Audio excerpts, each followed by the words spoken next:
얻는 것뿐일세.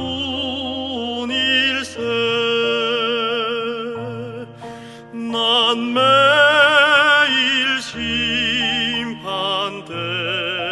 앞에 밝은 빛 바라봐. 내 모든 생활과 일들 불통과하기 원해.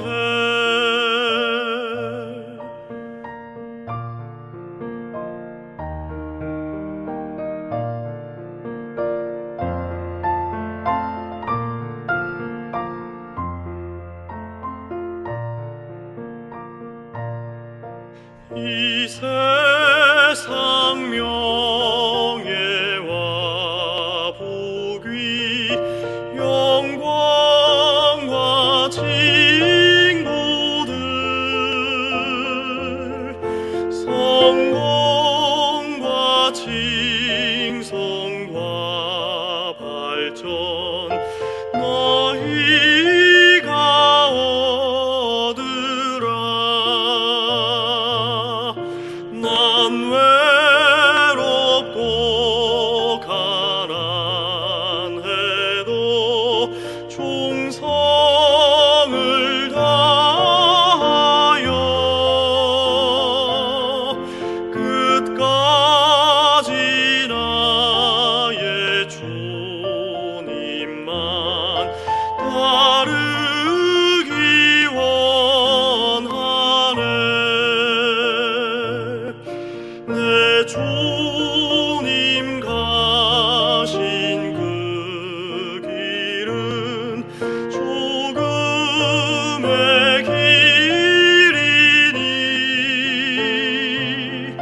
난 다만 주로 인하여 잃는 자 되기 원해. 영광은 장래 오리니 오늘은 있네. 난 결코 주 오시기 전 세상 복구치 않네. 내 모든 눈물 그날에 주 닦아주리니 멸류관 얻는 날까지 충성 다해 전진하리.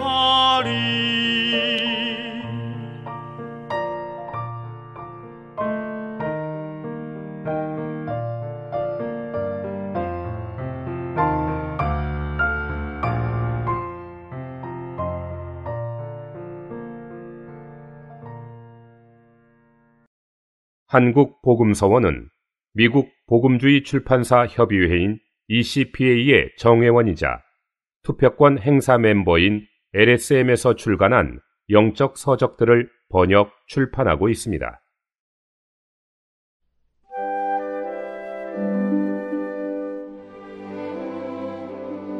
제8장 하나님께서 이 우주에서 이루기를 갈망하시는 일. 창세기 2장은 성경 전체의 축소판임. 창세기 2장 4절부터 25절까지는 성경 전체의 축소판입니다. 창세기 2장 끝부분인 24절은 두 사람이 한 육체가 되는 것, 곧 남편과 아내가 결혼 안에서 연결되는 것에 대해 말합니다. 성경 전체의 마지막 기록은 하나님과 사람이 결혼 안에서 연결되는 것, 곧 인성 안에 계신 하나님께서 사람과 하나로 연결되는 것에 대한 기록입니다.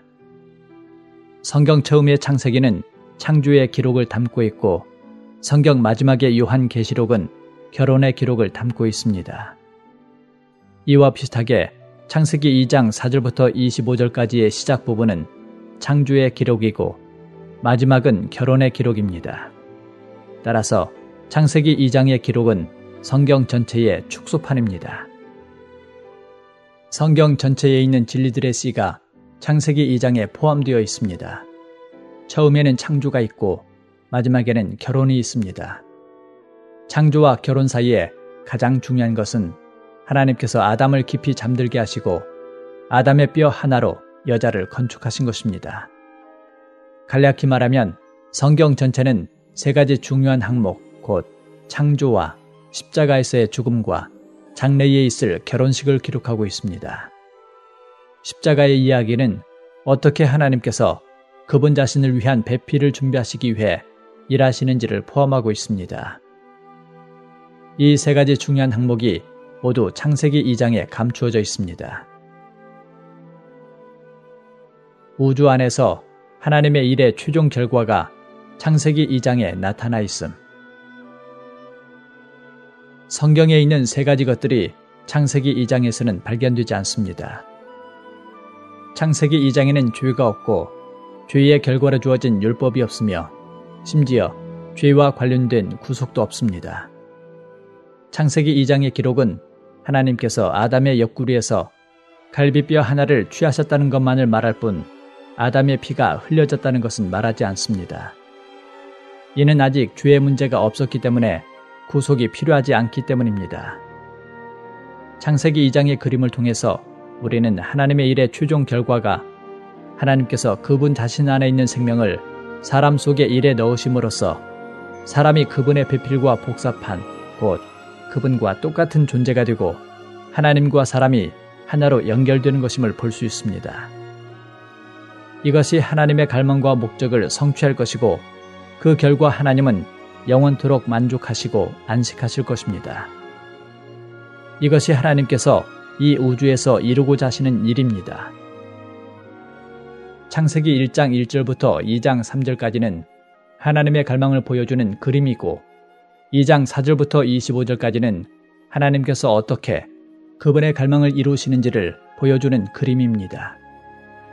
성경의 처음에 있는 이 두 부분은 건축 계획의 청사진과 같으며 이후에 이어지는 책들은 건축 계획의 상세한 설계도와 같습니다. 궁극적으로 요한계시록 21장과 22장의 기록은 그 계획의 궁극적인 완결을 보여줍니다. 우리는 성경을 읽을 때 이러한 인식을 가져야 합니다. 하나님의 말씀으로부터 도움을 받음. 우리가 이 몇 개의 장들에서 제시한 것은 성경의 본질적인 의의입니다. 이것은 절대적으로 생명 노선과 관계에 있습니다. 그러나 나는 어떤 사람들이 단지 그들의 지성을 사용해서 이 메시지들을 이해하는 것에 그칠까 봐 깊이 염려됩니다. 우리의 상황이 그렇다면 우리는 생명에 관하여 많은 도움을 받지 못할 것입니다. 그러므로 우리는 메시지를 듣고 성경을 읽고 영적인 서적들을 읽는 방식에 대해 교통할 필요가 있습니다. 우리는 메시지를 듣거나 성경을 읽거나 영적인 서적을 읽을 때 잘 준비되어야 합니다. 이러한 준비의 첫 번째 방면은 마음과 관계되고 두 번째 방면은 생각과 관계되며 세 번째 방면은 영과 관계됩니다. 마음의 문제. 첫 번째 방면은 우리의 마음과 관계됩니다. 주님 앞에 나올 때나 메시지를 들을 때나 성경을 읽을 때나 영적인 서적을 읽을 때 우리는 주님의 말씀을 접촉해야 합니다. 그러므로 우리는 하나님의 말씀을 접촉하고자 하는 마음을 가져야 합니다. 나는 하나님의 말씀을 접촉하고자 하는 마음이 없으면 어떤 도움도 받지 못한다고 감히 말할 수는 없지만 그렇게 해서 도움을 받는 체험은 자주 일어나지 않습니다. 우리가 주님의 말씀으로부터 계속해서 도움을 받기를 갈망한다면 우리는 반드시 하나님의 말씀을 접촉하고자 하는 마음을 가져야 합니다. 그러한 마음을 갖는다는 것은 우리가 하나님과 그분의 진리와 그분의 말씀을 원한다는 것을 의미합니다. 우리는 메시지를 들을 때마다 우리의 마음을 준비하면서 주님, 당신을 추구하기를 갈망합니다. 당신의 진리와 당신의 말씀을 추구하기 원합니다. 저의 마음을 당신의 진리와 당신의 말씀을 향해 열어드립니다. 라고 말해야 합니다. 생각의 문제. 두 번째 방면은 생각과 관계됩니다. 생각을 사용하지 않는 채로 단순히 마음만 갖는 것은 충분하지 않습니다. 주님의 말씀을 접촉하는 문제에서 어떤 사람은 그들의 마음과 생각 모두와 관련하여 어떤 부족함이 있습니다. 그러한 사람들은 많은 유익을 얻지 못합니다. 또 어떤 사람들은 마음은 있지만 생각을 집중하지 못합니다. 그러한 사람들도 많은 유익을 얻지 못할 것입니다. 어떤 사람이 생각을 집중하지 못한다는 것은 그의 생각이 차분하지 않고 여러 가지 것들로 흩어져 있다는 것을 의미합니다. 그러한 사람은 내적으로 곤란을 겪으며 염려로 가득하고 많은 일에 대해 걱정합니다. 그는 주님 이외의 많은 것들로부터 해방될 수 없습니다. 그러한 사람이 하나님의 말씀을 듣거나 읽는 것은 매우 어려운 일입니다. 그러므로 우리의 생각이 반드시 준비되어야 합니다. 우리는 주님께서 주님 이외의 많은 것들로부터 우리의 생각을 해방시켜 주시기를 간구해야 합니다.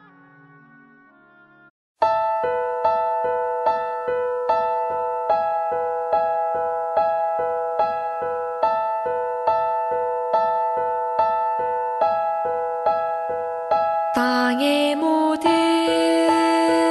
꽃들보다 향기로운 주님, 당신은 하늘의 향유, 내 마음속 모략 향난 봄날 미풍처럼 내 품 속에 오네.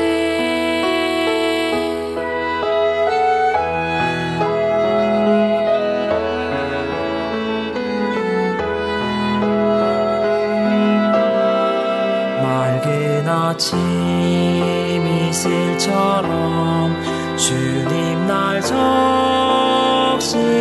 때 목마름은 사라지고 신선함만 가득 차네.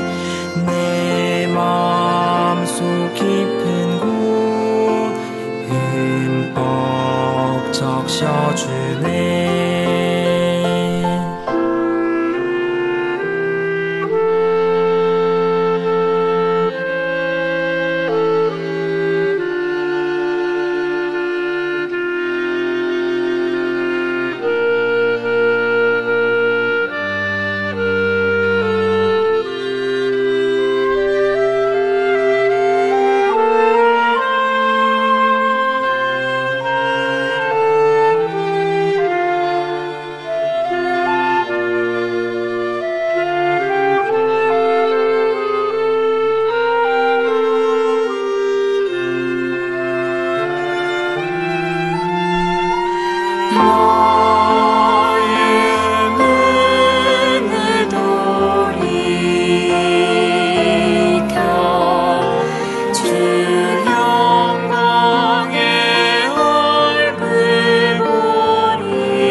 Is deeper than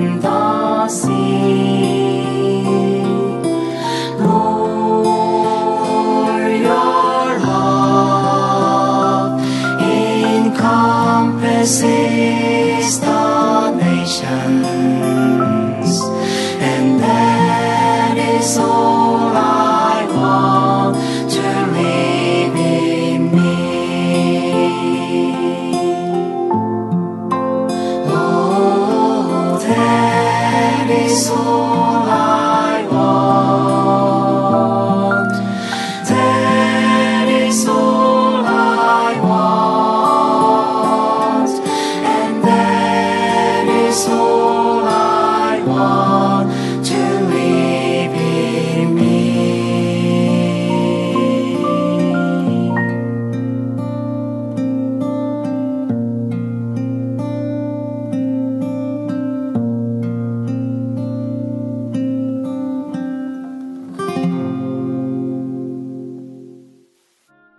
영의 문제.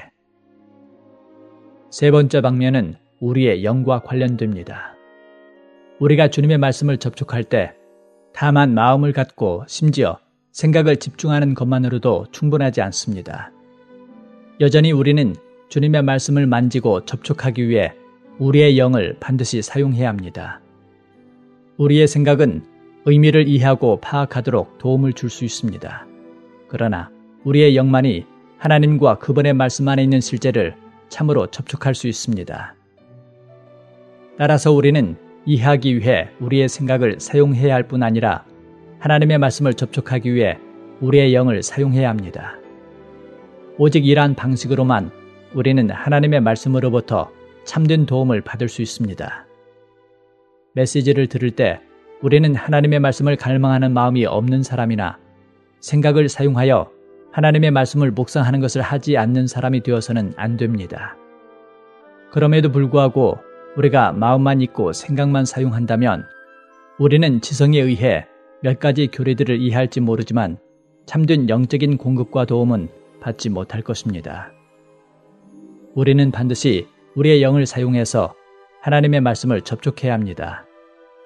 그럴 때 그분의 말씀이 우리의 영 안에 들어와 우리의 생명 공급이 될 수 있습니다. 우리가 하나님의 말씀으로부터 참된 도움을 얻기를 갈망한다면 우리의 마음과 생각과 영이 함께 기능을 발휘해야만 합니다. 우리는 말씀을 들을 때만이 아니라 들은 후에도 우리의 마음과 생각과 영을 훈련해야 합니다. 예를 들면 메시지를 들은 후에 우리는 우리의 마음을 주님과 그분의 말씀으로 돌이키고 우리의 생각을 사용하여 그분의 말씀을 숙고하며 우리의 영을 사용하여 우리가 숙고하는 내용의 실제를 접촉해야 합니다. 그럴 때 그 메시지의 내용이 우리의 영 안에 들어와서 우리에게 생명의 떡이 될 것이며 그럴 때 우리는 참된 도움을 얻게 됩니다. 이와 같이 메시지는 다만 교리나 지식이 아니라 우리에게 참된 생명 공급이 될 것입니다. 예를 들어 우리는 하나님의 영원한 경륜이 그분 자신을 우리 안에 일해 넣어 우리가 한 면에서 하나님의 형상을 갖고 하나님을 표현하며 또 다른 면에서는 하나님의 권위를 갖고 그분의 원수를 처리하는 것임을 들었습니다. 이러한 요점들을 이해한 후에 우리는 주님께 가서 우리의 마음을 주님께 돌이키고 우리의 생각을 사용하여 그 요점들을 묵상해야 합니다. 각각의 요점을 묵상한 후에 우리는 존재가 열리고 기꺼이 이 요점들 안으로 들어가고자 할 것입니다. 이때 우리는 우리가 이해한 것의 실제를 접촉하기 위해 우리의 영을 사용해야 합니다. 우리는 자연스럽게 주님께 이렇게 기도함으로써 우리의 영을 사용하여 실제를 접촉할 수 있습니다. 주님, 저는 참으로 당신의 영원한 목적이 제 안에서 성취되기를 원합니다. 저는 참으로 당신의 형상을 갖고 당신을 표현하며 참으로 당신의 권위를 갖고 저의 상황에서 왕으로서 다스리며 원수에게 어떤 입지도 허락하지 않는 정도에 이르기까지 당신과 연합되기를 갈망합니다. 이때 우리가 들은 말씀은 다만 교리에 머물지 않을 것입니다. 그 말씀은 우리의 존재 안에 들어와 우리에게 생명 공급이 될 것입니다. 우리는 또한 하나님의 영원한 목적을 성취하는 길이 그분의 생명이라는 것을 들었습니다. 먼저 하나님은 사람을 그분을 담는 그릇으로 창조하셨습니다. 둘째로, 하나님은 사람이 그분의 생명을 받아들일 수 있도록 사람을 생명나무 앞에 두셨습니다. 셋째로, 그분은 십자가에 못 박히심으로 그분의 생명을 우리 안으로 해방하시어 우리를 그분의 일부가 되게 하셨습니다. 이러한 요점들을 들은 후에 우리의 마음은 이러한 요점들을 향하고 이러한 요점들을 갈망해야 하며 우리의 생각으로 이러한 요점들을 묵상해야 하고 우리의 영으로 이러한 요점들의 실제를 접촉해야 합니다. 우리는 우리에게 하나님을 접촉하고 받아들이는 영이 있다는 것, 하나님은 생명이시라는 것, 하나님을 접촉할 때 우리가 생명을 얻으며 하나님 이외의 것들을 접촉한다면 다만 죽음을 접촉하게 된다는 것을 깨달아야 합니다. 이때 우리는 자연스럽게 이렇게 기도할 것입니다.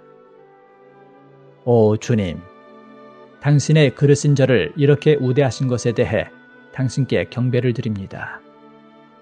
당신은 저에게 당신과 교통하고 당신을 접촉하며 심지어 그 영이신 당신을 받아들일 수 있는 영을 저에게 주셨습니다. 오 주님, 당신은 생명이십니다. 당신을 받아들일 때 저는 생명을 받아들입니다. 무엇이든 당신 이외의 것을 접촉할 때 저는 다만 죽음을 받아들입니다. 이러한 기도를 통해 우리는 우리의 생각을 사용할 뿐 아니라 우리가 들은 말씀의 내용을 접촉하기 위해 우리의 영을 더욱더 많이 사용하게 됩니다. 체험이 있는 사람들은 우리가 말씀을 접촉하기 위해 우리의 영을 사용할 때 우리의 영이 공급을 얻고 강화되며 만족을 얻고 빛비춤을 받고 신선하게 되고 다시 활력을 얻게 된다는 것을 간증할 수 있습니다. 우리가 이런 식으로 하나님의 말씀에서 공급을 얻는다면 우리는 분명 교회 집회에 들어설 때 신선하고 살아있을 것입니다. 첫 번째 찬송을 부른 후에 우리는 즉시 이러한 기도로 끌어오를 것입니다. 주님, 감사합니다. 당신께서 저를 그릇으로 만드셨고 제 안에 영을 창조하셨습니다. 그래서 저는 그 영이신 당신을 받아들일 수 있습니다. 당신께서 저의 생명으로 제 안에 계신 것에 대해 감사를 드립니다. 이제 저는 생명나무 앞에 서 있는 것이 아니라 생명나무가 제 안에 있습니다. 저는 저의 영 안에서 당신께 가까이 가서 당신과 교통할 수 있으며 생명의 하나님이신 당신을 접촉할 수 있습니다. 우리가 이렇게 기도할 때 많은 형제자매들이 우리에 의해 신선하게 될 것입니다. 이슬과 같은 우리의 기도가 다른 이들을 적시고 그들에게 공급을 줄 것입니다. 우리의 영이 하나님의 말씀을 접촉함으로 공급을 얻으면 우리는 내적으로 신선하고 살아있게 될 것입니다. 그러면 우리가 입을 열어 몇 마디 기도를 하거나 말을 하자마자 우리는 영 안에서 다른 이들에게 생명을 공급할 것이며 집회 전체를 살아있게 할 것입니다. 나는 성도들이 메시지를 들을 때 다만 고개만 끄덕이고 그들의 영을 사용하지 않을까 봐 염려됩니다. 단순히 고개를 끄덕이며 동의하는 것은 충분하지 못합니다. 우리는 우리의 영 안에서 하나님 앞에서 무릎을 꿇어야 합니다. 왜냐하면 하나님의 말씀은 단순한 정보나 지식이 아니라 생명의 떡이기 때문입니다. 우리가 하나님의 말씀을 받아들이는 것은 먹는 것에 비유될 수 있습니다. 식탁에 여러 종류의 음식이 있지만 우리가 단지 생각을 사용해서 공부하고 음식 안의 비타민과 영양소를 연구만 한다면 음식은 우리에게 아무런 자양분도 공급하지 못할 것입니다. 우리는 반드시 입을 사용해서 음식을 우리 안으로 받아들여야 합니다. 마찬가지로 우리는 말씀 앞에 나와서 단지 연구하거나 어떤 정보만 얻어서는 안 되며 대신에 생명의 떡을 받아들여야 합니다. 우리의 생각으로 말씀을 이해한 후에 우리는 우리의 영을 사용해서 말씀을 받아들이고 접촉해야 하며 이 말씀을 기도로 바꾸어 우리 안으로 흡수해야 합니다. 사실상 우리는 성경을 읽거나 메시지를 들을 때뿐만이 아니라 영적인 책들을 읽을 때에도 그렇게 해야 합니다. 학교에서 공부할 때는 우리의 생각을 사용하는 것만으로도 충분합니다. 그러나 영적인 책들을 읽을 때 우리는 그렇게 해서는 안 됩니다. 그러므로 우리는 영적인 책을 너무 빨리 읽어서는 안 됩니다. 한 부분을 읽은 후에 우리는 우리의 영으로 그 말씀을 접촉해야 합니다. 그런 다음 조금 더 읽고 다시 그 말씀을 묵상하며 그 내용을 기도로 바꾸어야 합니다. 이렇게 할 때 하나님의 말씀은 우리 안에서 생명 공급이 될 것입니다.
본 메시지가 수록된 도서에 관심 있으신 분들은 인터넷 검색창에 한국복음서원 쇼핑몰 또는 1600-3191로 전화 주시면 감사하겠습니다.